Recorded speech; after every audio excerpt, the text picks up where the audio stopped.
మూడు పార్టీలు కలిసి 2014లో పోయిన తీరుగానే ఈరోజు ఎన్నికల్లో పోతున్నటువంటి పరిస్థితి. కానీ నేను ఒకటి మీడియా ముఖంగా నేను తెలియజేయగలను, ఆదోని నియోజకవర్గంలో జనసేన పార్టీ బలపడింది అని చెప్పడానికి కారణం కేవలం జనసేన పార్టీ శ్రేణులు మాత్రమే కాదు.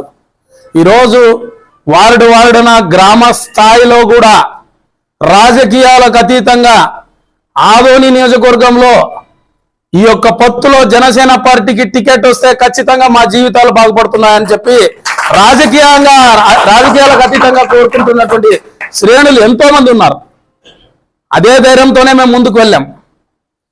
కానీ కొన్ని త్యాగాలు చేయాల్సినటువంటి పరిస్థితుల్లో మా అధ్యక్షులు వారు టికెట్లను తగ్గించుకోవడము, అందులో ఆదోని జనసేన పార్టీ లేకపోవడము, మరి చివరి అంకం వరకు ప్రజలు